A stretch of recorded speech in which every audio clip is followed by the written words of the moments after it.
He thought the woman standing behind the velvet rope was lost, but within the next hour, the most feared grandmaster in America would forget how to breathe.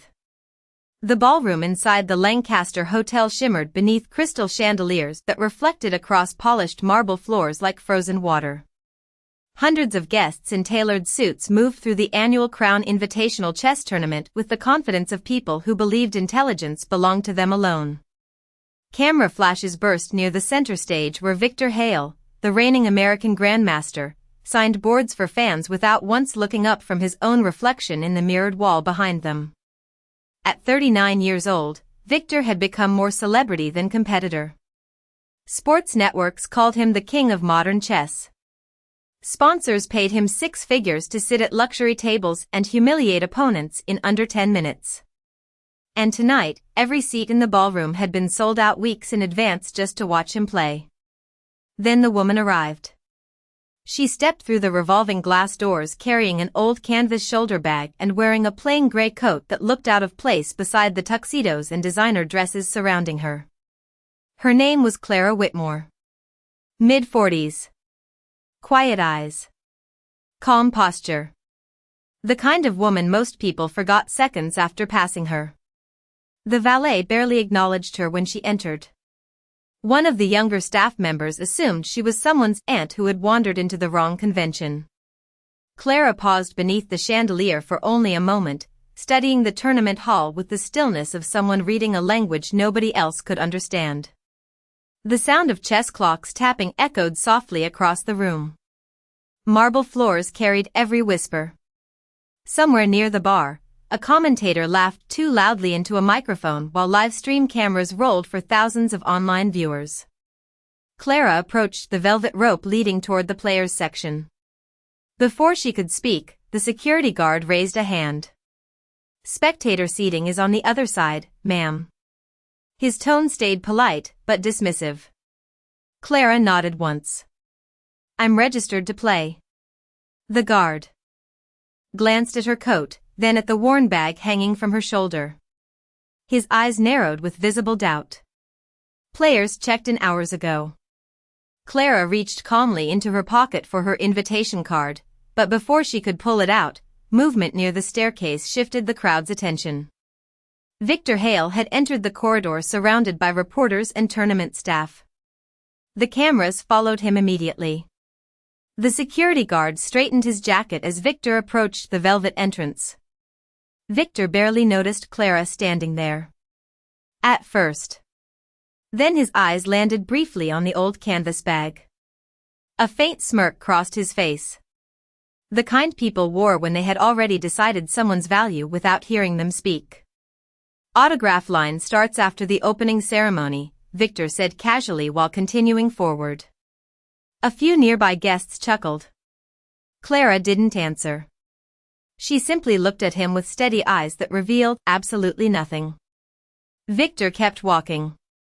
To him, she was already invisible again. But one elderly tournament official standing several feet away noticed something strange. Clara wasn't looking at Victor the way fans usually did. No excitement. No intimidation. No admiration. Only recognition. Quiet, unsettling recognition. And somehow, for reasons he could not explain, that made the old man stop smiling. The ballroom lights dimmed slightly as the opening announcement echoed through the hall. Conversations softened. Crystal glasses clinked in the distance. And while nobody around her understood it yet, the woman standing quietly behind the velvet rope was not there to watch history happen. She was there because history belonged to her. People only laughed because they believed they were safe from humiliation themselves, and inside the Lancaster ballroom that night, arrogance echoed louder than the chess clocks. Clara Whitmore remained standing near the velvet rope while tournament guests drifted around her without apology, brushing past her gray coat as though she were part of the furniture. The opening ceremony had already begun on the main stage. Spotlights swept across rows of marble columns while dramatic orchestral music filled the hall. Giant digital screens displayed Victor Hale's face beside the words "The Crown Invitational Champion." Every camera in the room followed him. Nobody noticed Clara quietly checking the small printed pairing card she had finally removed from her coat pocket. Board 17. Amateur Exhibition Division. Yet when she lifted her eyes toward the seating arrangement, she noticed immediately that one of the reserved master tables near the center aisle had been left temporarily empty during setup.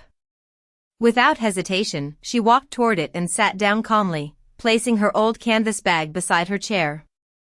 Within seconds, several nearby guests exchanged confused looks. The contrast was impossible to ignore. Expensive tailored jackets surrounded a woman whose shoes still carried faint traces of rainwater from outside. At the far corner of the hall, 3 young chess streamers broadcasting live commentary spotted her immediately. One of them zoomed in with his phone camera and laughed under his breath. "No way," he muttered. "She actually thinks she belongs there." His live stream chat exploded almost instantly with comments racing across the screen. Somebody typed, "Grandma Gambit." Another wrote, "Somebody help her find bingo night." The boys laughed harder. One of them approached Clara directly while still filming. "Excuse me, ma'am," he said with exaggerated politeness. "This section is reserved for titled players only." Clara looked up slowly. "I know." Her voice remained soft and perfectly calm. The streamer smirked toward his audience. "Do you have a title?" For a moment, Clara simply studied the chessboard in front of her. Her fingers lightly touched one of the black knights as if reacquainting herself with an old memory. "Not anymore," she answered quietly. The streamer blinked, unsure whether she was joking. Before he could respond, laughter erupted nearby as Victor Hale appeared again near the center platform surrounded by reporters. He was telling a story about defeating a European grandmaster in 11 moves while guests hung on to every word. Even from across the ballroom, Victor carried the confidence of someone who had not been seriously challenged in years. Then, something unusual happened. On the giant demonstration screen above the ballroom, tournament analysts began reviewing a famous historical chess position from decades earlier. 2 commentators debated possible continuations while digital arrows flashed across the electronic board. Clara glanced up only briefly. Her eyes narrowed. Then, almost absent-mindedly, she reached toward the physical board in front of her and adjusted 3 pieces into a completely different variation. An older international master seated nearby froze mid-sip of his drink. He stared at the board. His expression changed instantly. "That line," he whispered under his breath. Clara never looked at him.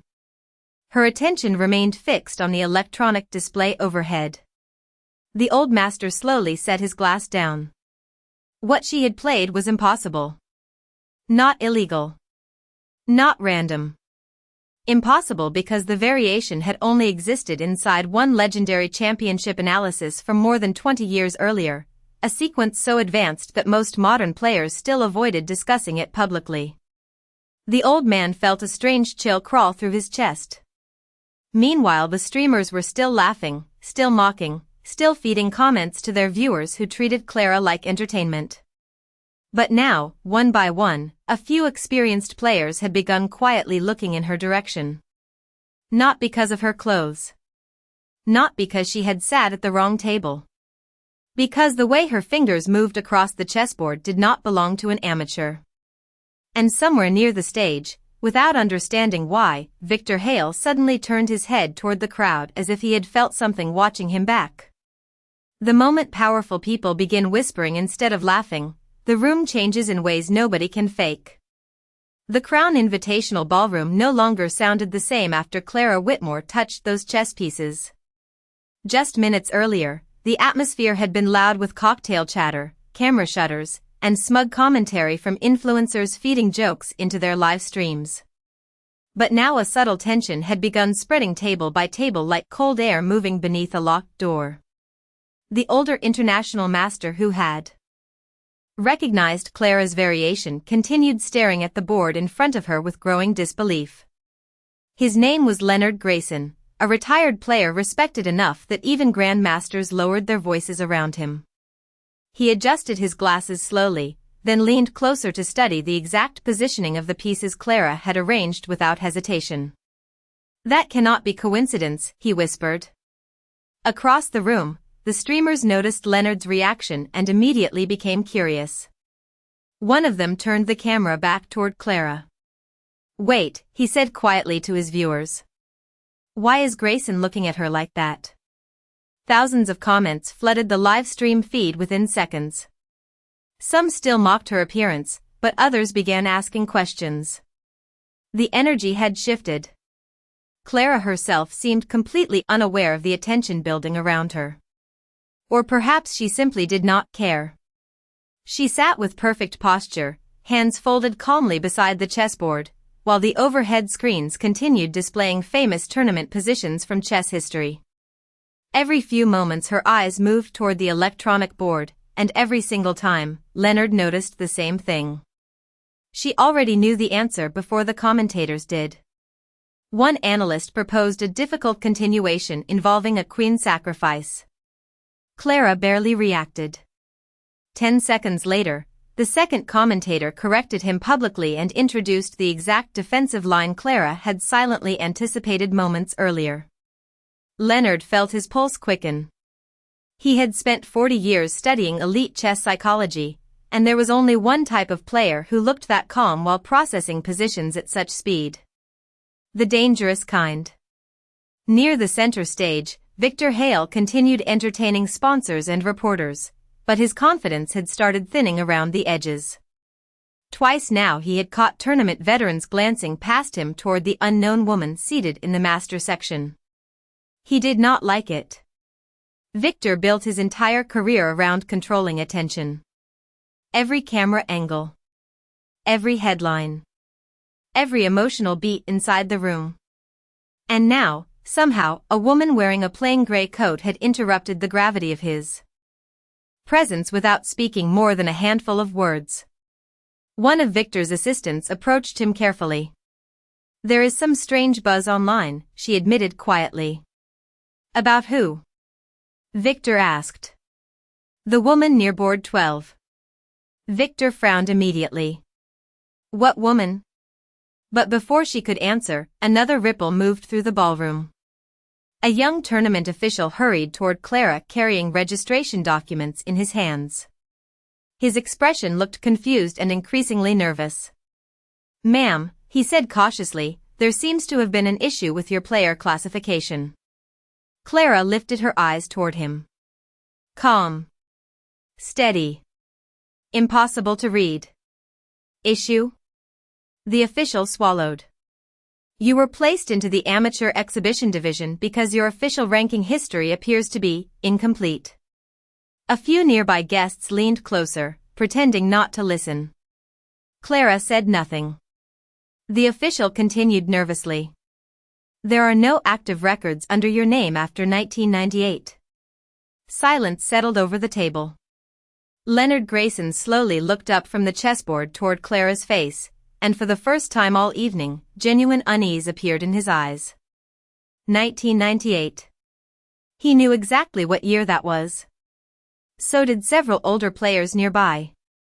Because that was the same year a female chess prodigy vanished from the professional world after a scandal that had nearly destroyed international chess itself.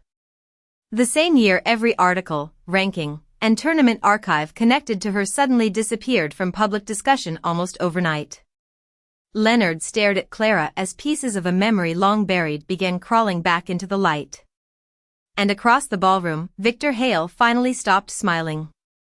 The most dangerous humiliation is the kind performed for an audience, because once pride steps onto a stage, it refuses to leave quietly. The tension inside the Lancaster ballroom deepened with every passing minute. Guests who had arrived expecting luxury entertainment now found themselves distracted by a mystery nobody could explain. Conversations about sponsorships and rankings faded into cautious whispers surrounding Clara Whitmore. Some people pretended not to stare at her, but their eyes kept drifting back anyway. The live stream chat that had mocked her only minutes earlier was now moving too fast to read. Old screenshots from forgotten chess archives had started appearing online. Blurry photographs from the late 1990s. Tournament headlines people barely remembered. A name hidden beneath years of silence. Clara Whitmore.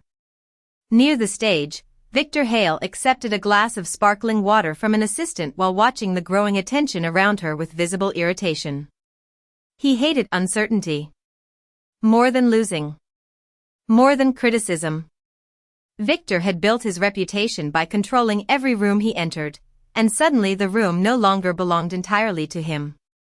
"Who exactly is she?" he asked sharply. His assistant hesitated before answering. "Some older players think she may have been connected to a major controversy years ago." Victor scoffed. "Connected how?" "Nobody is sure." That answer annoyed him even more. Across the ballroom, Leonard Grayson remained standing near Clara's table, his expression increasingly troubled. He remembered the old rumors now. A teenage prodigy with near-impossible pattern recognition. A woman expected to become the youngest world champion in modern chess history. Then suddenly gone. No interviews. No farewell. Just disappearance. The official explanation back then had been vague accusations involving classified match preparation materials, though many insiders quietly believed the allegations were fabricated by powerful sponsors terrified of losing control over the chess establishment. Leonard had never fully believed the scandal himself. But he also never expected to see her again. Especially not here. Clara sat in complete silence while nearby guests struggled to understand why experienced players looked so nervous around her. Then Victor Hale made a decision. The cameras were already drifting away from him. That could not continue. A smile slowly returned to his face, but this time it carried something colder underneath. Performance instinct.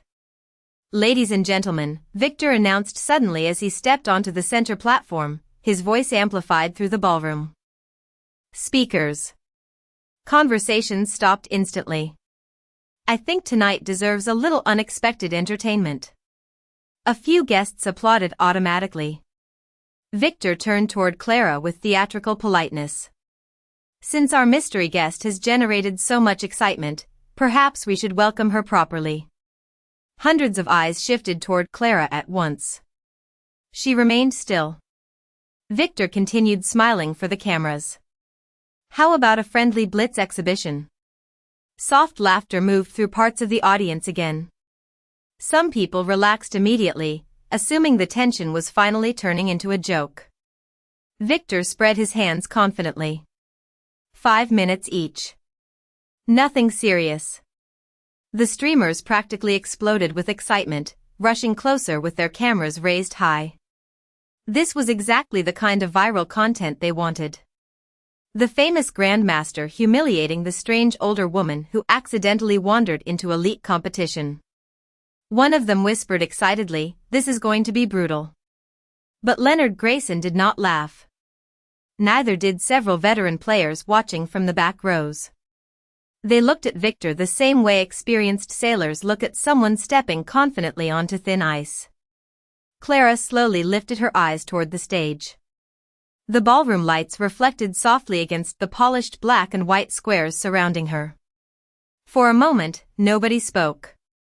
Victor leaned slightly closer to the microphone.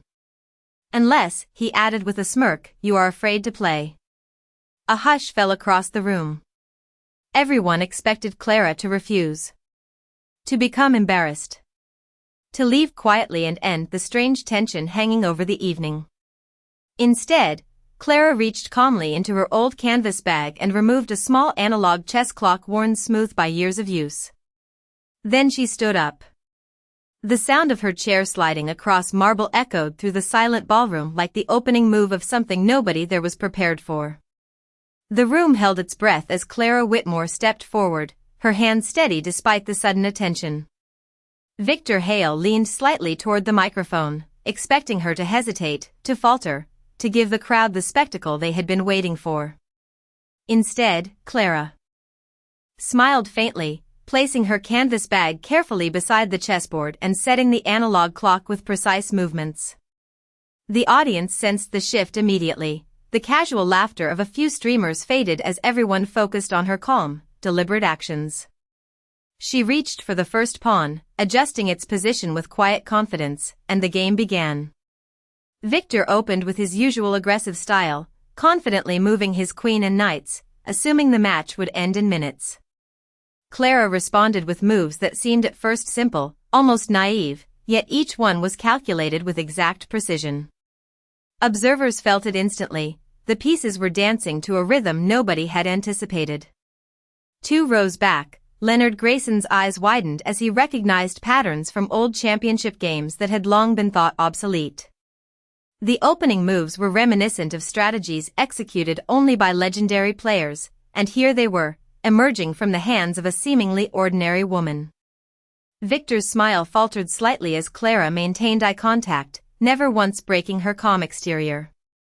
Time seemed to slow with each move, the soft ticking of the analog clock amplified in the vast hall, mingling with the subtle shuffling of the audience's feet and the faint murmur of speculation. Comments flew across live streams, initially mocking, now punctuated with disbelief.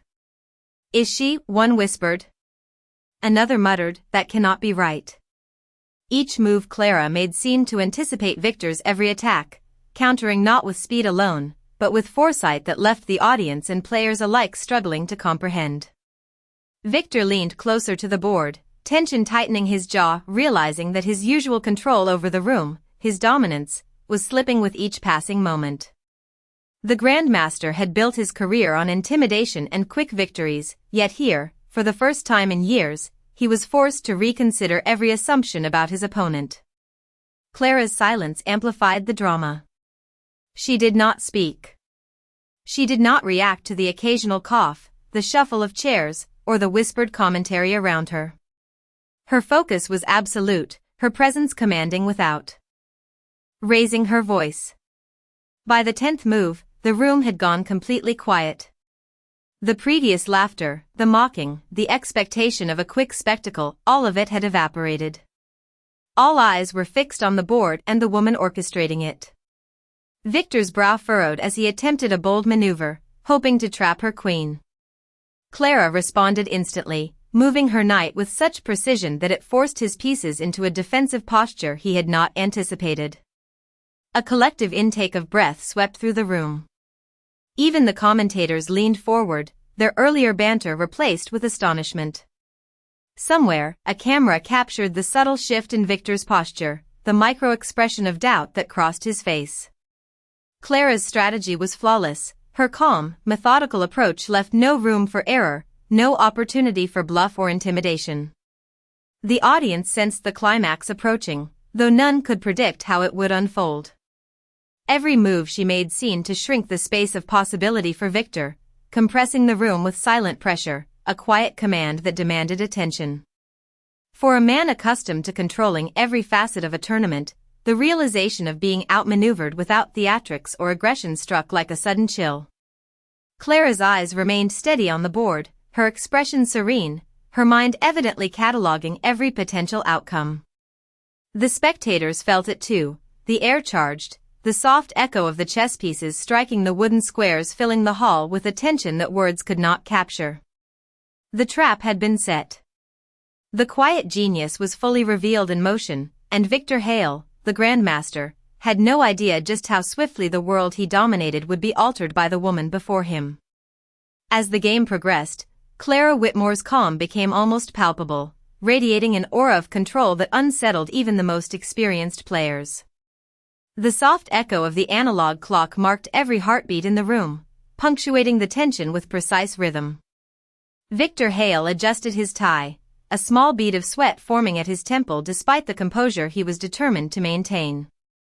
The audience, once full of chatter and camera clicks, had grown silent, the collective anticipation stretching across the polished marble floor. Each of Clara's moves demonstrated not just skill, but foresight, anticipating attacks and traps before they fully materialized. Commentators, initially brimming with playful mockery, had fallen into a subdued whisper, debating possibilities and analyzing lines that would have challenged even grandmasters. Leonard Grayson, still observing, leaned closer to the board, eyes sharp, heart racing. He saw the elegant symmetry, the precision, and the strategic depth reminiscent of matches that had become legend decades ago.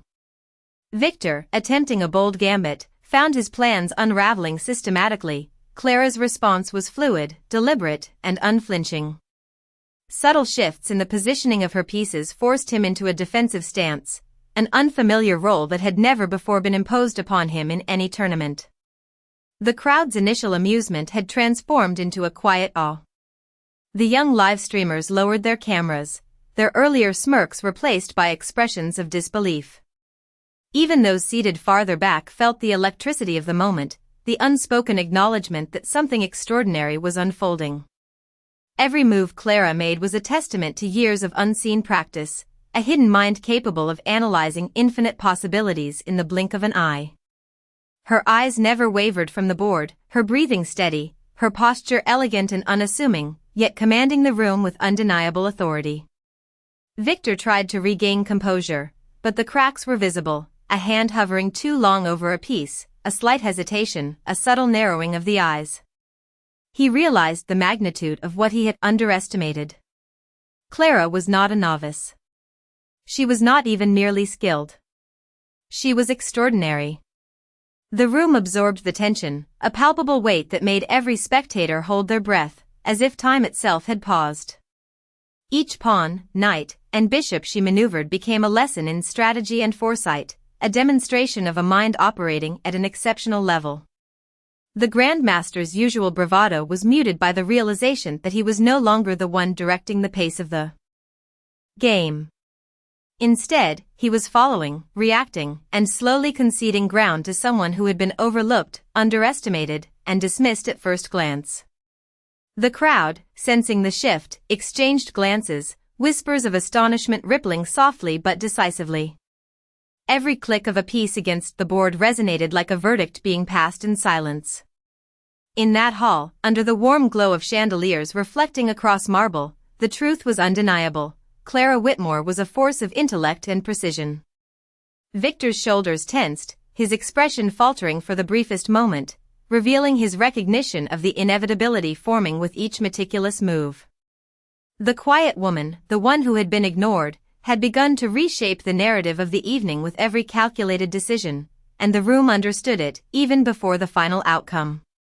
Every spectator sensed that they were witnessing not just a game, but a revelation, the kind that would be recounted in whispers long after the pieces had been reset and the tournament had concluded. Clara's presence alone demanded attention, respect, and acknowledgement, silently teaching a lesson that power without awareness could be undone by patience, intellect, and understated mastery. Victor Hale's confidence, once unshakable, now wavered with every careful move Clara executed.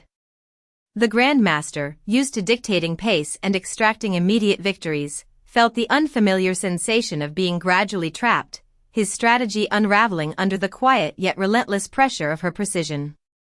Clara's hand hovered over the board, moving each piece deliberately, almost ceremoniously, as if teaching a lesson to everyone present without uttering a single word. Observers leaned forward instinctively, captivated by the unfolding display of intellect and control.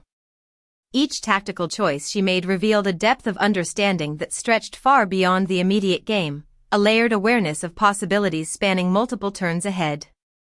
Victor attempted a daring maneuver with his bishop, attempting to corner her queen, but Clara anticipated the threat effortlessly, responding with a countermove so subtle yet exact that it forced him to rethink his plan entirely.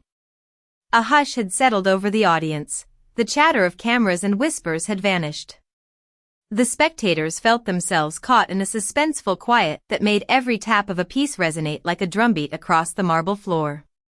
Leonard Grayson's hands clasped tightly in front of him as he watched, recognizing the sequence of moves as one that had been executed only by champions decades ago, a style long thought retired and nearly forgotten, yet alive again under Clara's hands.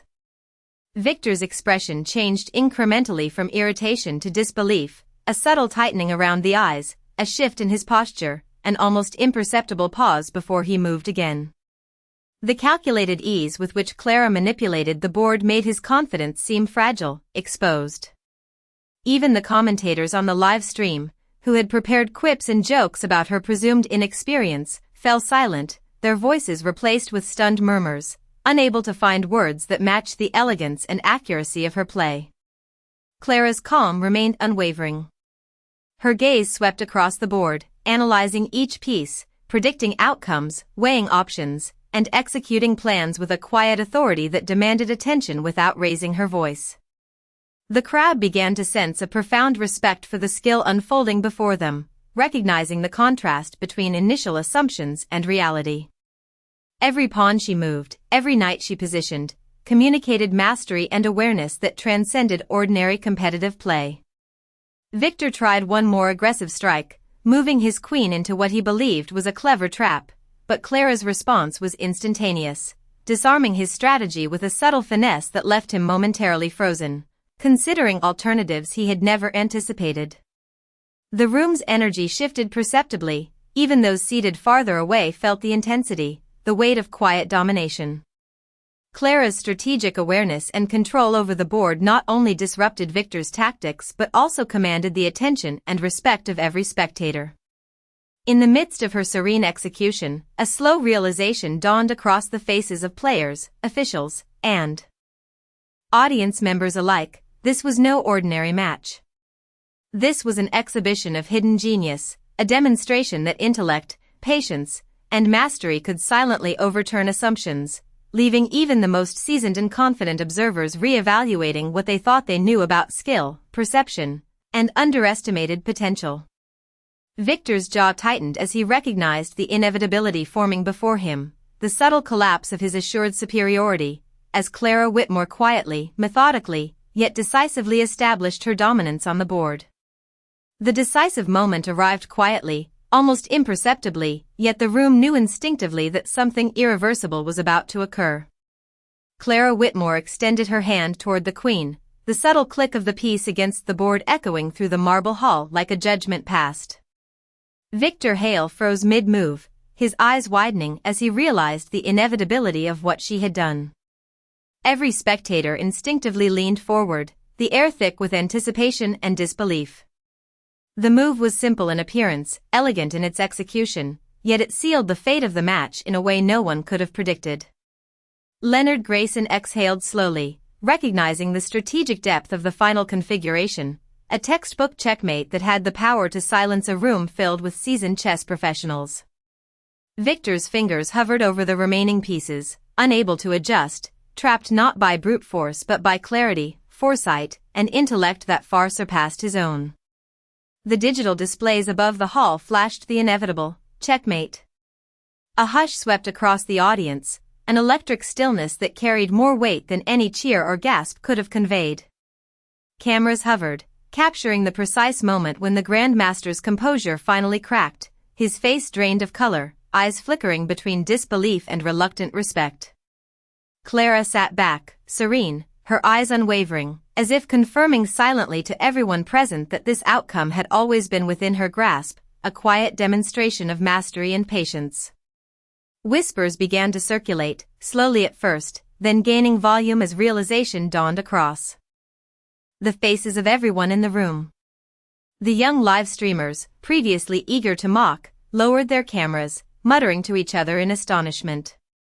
The hall, filled with polished marble floors and the soft reflections of chandeliers, felt unusually intimate as the crowd absorbed the quiet triumph before them.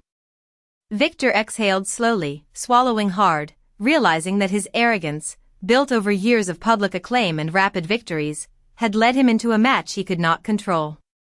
The subtle, understated brilliance of Clara Whitmore had rendered his preparation moot. Every subtle calculation, every moment of her patience, had brought him to this point without a single overt confrontation. The room remained silent, the kind of silence that communicates both shock and respect. Spectators who had doubted her skill now found themselves re-evaluating every assumption they had made, every judgment cast prematurely. Leonard Grayson's eyes glistened with the recognition of history repeating itself in a quiet, deliberate form, as the woman who had been overlooked, underestimated, and mocked had unveiled her true genius. Even the commentators struggled to find words, their scripts of playful ridicule replaced with stunned mutterings about foresight, precision, and calm dominance. The soft tap of the chess pieces, the smooth gleam of the board under the warm lighting, the restrained breathing of the audience, all combined to form a tableau of silent justice and earned respect.